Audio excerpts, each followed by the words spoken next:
Miss Fairfax has just called. Pray, ask the woman to come in here. And you can bring some tea.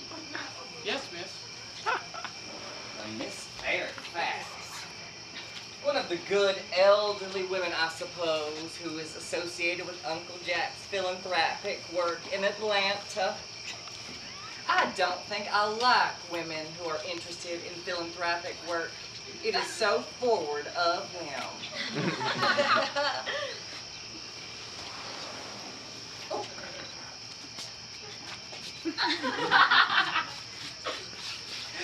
Miss Fairfax. Pray, let me introduce myself to you. I am Cecily Cardew. Cecily Cardew, what a very sweet name. Something tells me that you and I are going to be very great friends. I like you already more than I can tell. My first impressions of people are never wrong. How nice of you to like me so much after such a comparatively short time. Pray, sit down. I may call you Cecily, may I now? Sure. And you will always call me Gwendolyn, won't you? If you wish. Well, I think it's all settled then, isn't it? I think so.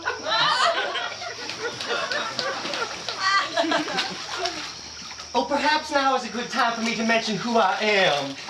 My father is Lord Bracknell. You've never heard of Papa, I suppose? I don't think so. Oh, well, outside of the family, Father is quite unknown, I'm glad to say. But that's really as it should be, I think. The home seems to be the proper sphere for the man. Certainly, once one man starts to neglect his domestic duties, he becomes painfully effeminate, does he not? Well, I don't like that. It makes men so very attractive. Oh, it's Cecily.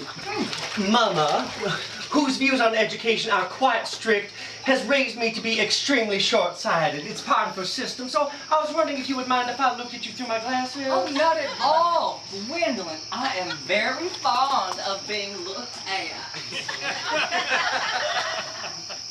Oh, you're here on a short visit, I suppose. Oh, no, I live here. Really?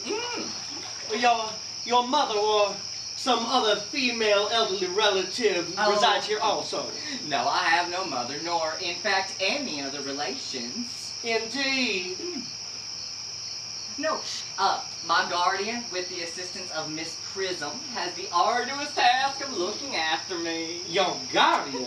Yes, I am Mr. Worthing's ward. He never mentioned me that he had a ward. How very secretive of him. He grows interesting hourly. Oh, but I must be sure to tell you, my dear Cecily, that this news does not inspire me with feelings of unmixed delight. I am very fond of you, Cecily. I liked you the moment I met you, but I am bound to state that now that I know that you are Mr. Worthing's ward, that I cannot help but expressing a wish that you were not quite so young as you seem to be, and not so alluring in appearance either. In fact, if I may speak candidly... Oh, pray do. I think whenever one has something unpleasant to say, one should always speak quite candidly. Well, to speak with perfect candor, Cecily, I wish you were fully 42 and more than usually plain for your age. Ernest has a strong, upright nature. His is the very soul of truth and honor. Why, disloyalty would be as impossible to him as deception. But even men of the noblest possible moral character can be extremely influenced by the physical attributes of others. Why, modern, no less than ancient history, supplies us with many, many painful examples of what I'm talking about. I mean, indeed, if history were not so, it would be quite unreadable. I beg your pardon, Gwendolyn. Did you say Ernest? Yes? Well, it is not Mr. Ernest Worthing who is my guardian. It is his brother, his elder brother. Ernest never mentioned me that he had a brother. I am sorry to say they have not been on good terms for a long time now. Oh, well, that accounts for it then. In fact, I've never heard a man mention his brother. The subject seems distasteful to most men. Oh, Cecily, you have taken a load off my mind. I was growing almost anxious. It would be so terrible to let a cloud come across a friendship such as ours, would it not? You are quite sure it is not Mr. Ernest Worthing who is your guardian? Oh, quite sure. In fact, I'm going to be his. I beg your pardon? Oh, my dearest Gwendolyn, I see no reason to make... Take this, it's useless to me. Oh, look. If ever my poor boy had gotten himself into some entanglement, I will never approach him after we are married. Do you allude to me, Miss Cardew, as an entanglement? Oh, you are presumptuous.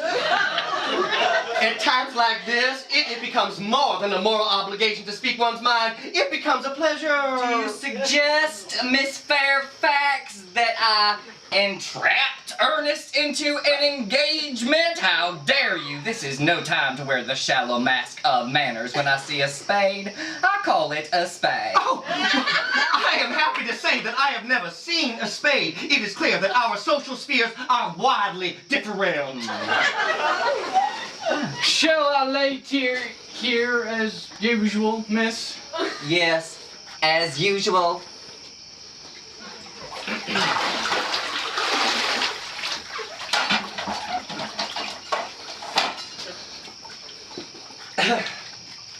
Are there many interesting walks in the vicinity, Miss Cardew? Oh, a great many. From the top of one of the hills quite close, one can see 5 counties. 5 counties? Oh, I don't think I should like that. I just detest crowds. I suppose that's why you live in town. Quite a well-kept garden this is, Miss Cardew, is it not? I'm so glad you like it, Miss Fairfax. Well, I had no idea that any flowers grew in the country. I just thought there were lots and lots of bugs. Well, flowers and bugs are as common in the country, Miss Fairfax, as people are in Atlanta. Well, I always wonder how people manage to live in the country, if anybody who is anybody does. The country has always bored me to death. This is what the papers are calling agricultural depression, is it not?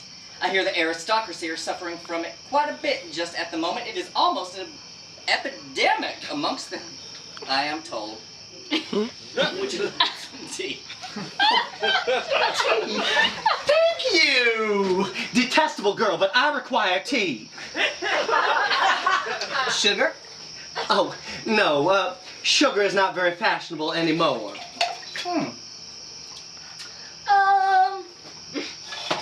Cake? No. It's bread or butter. No. I prefer bread and butter, please. Cake is rarely seen in the best houses nowadays.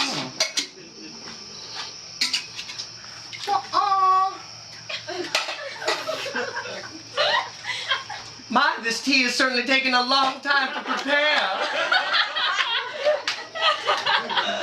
I'm quite thirsty. And that's Miss Fairfax. Perhaps I'll drink from the hot tub.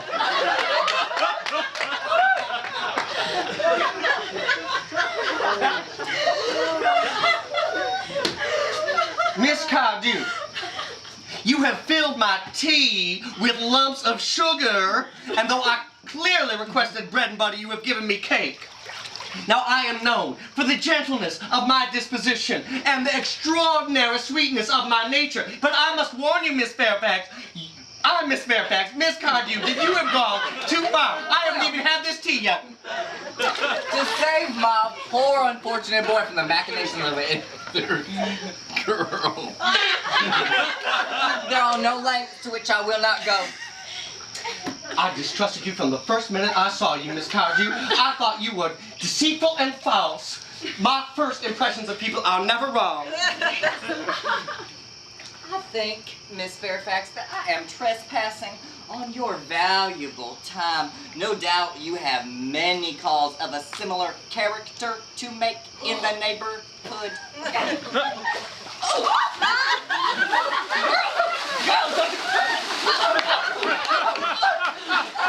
The makeup! Let us preserve a dignified silence. Certainly, I think it is the only thing to do now.